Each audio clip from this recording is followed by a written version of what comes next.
La lutte a fait son entrée dans les Jeux Olympiques en 708 avant Jésus-Christ. Dès lors, les Olympiades ne se limitent plus à la course. D'autres disciplines apparaissent, comme le lancer de javelot ou de disque. Quand on soulève le disque de bronze, effectivement, c'est lourd et pas, voilà, et pas pratique, quoi. Pour reproduire les gestes de l'époque, ces athlètes s'entraînent de longues heures.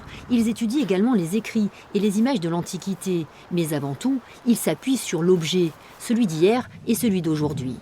L'objet il donne des éléments sur son utilisation. Par exemple, si on le compare au disque, à un disque moderne, on voit très bien déjà que la taille est différente, la masse est différente et la forme est différente. Ces reconstitutions historiques font forcément écho à nos Jeux Olympiques.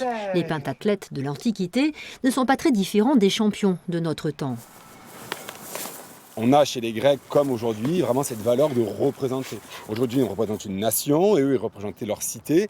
Et l'un comme l'autre, il y a vraiment cette valeur symbolique qui est très très forte. Parce que quand on porte une médaille ou quand durant l'Antiquité, on lève une palme ou une couronne de laurier, on le fait au nom d'un groupe qu'on représente. Le musée de Saint-Romain en Galles, qui propose ces immersions, est situé sur le site antique de Vienna. Ici, il n'y avait pas d'Olympiade, mais les Gallo-Romains pratiquaient certainement les mêmes disciplines pour leur bien-être. La pratique du sport dans les thermes, c'est quelque chose qui est très très important. L'un des bains qui se trouvait ici sur la rive droite avait un terrain de sport de plus de 5 hectares, donc voilà, c'était quelque chose qui était forcément occupé. Les Jeux Olympiques antiques de Saint-Romain en Galles se poursuivent jusqu'à ce dimanche.